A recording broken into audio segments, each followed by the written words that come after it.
with some players, and just on that day, you're playing the Great Queensland side.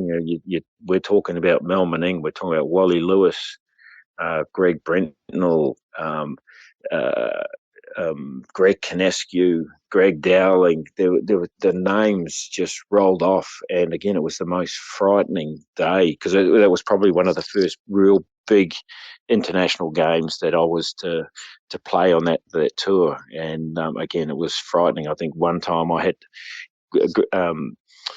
Mel Meninga made a break down the sideline, and as a typical loose forward, I was coming across to cover, and I just kept asking, what am I going to do here? How am I going to stop this guy? You see these big pumping legs coming down the sideline, and he kicked ahead to try and get out, and I just dived at his legs, and I think I missed him. He fell over, but I'm just glad he kicked the ball out in the full, so it didn't make any difference.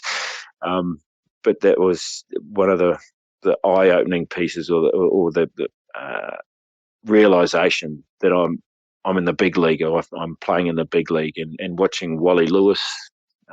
He was a master, an absolute master, and a pleasure to play that day.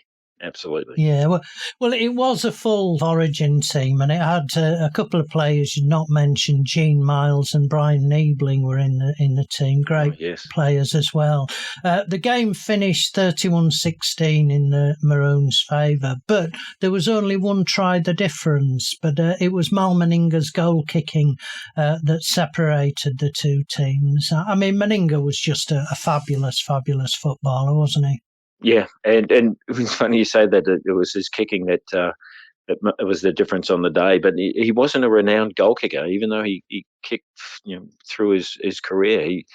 You wouldn't pick him as one of the great goal kickers of rugby league history, going down the track. But on that day, he was on. When he was on in a game, he was on. But there were a lot of times where with the old toe punt kick straight ahead.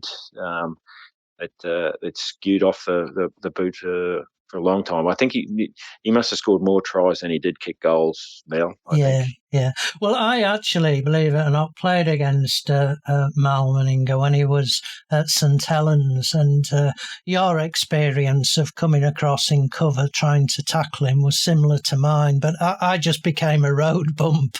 He just knocked me off, and off he went, really. So yeah, it was one of those. But anyway, moving on.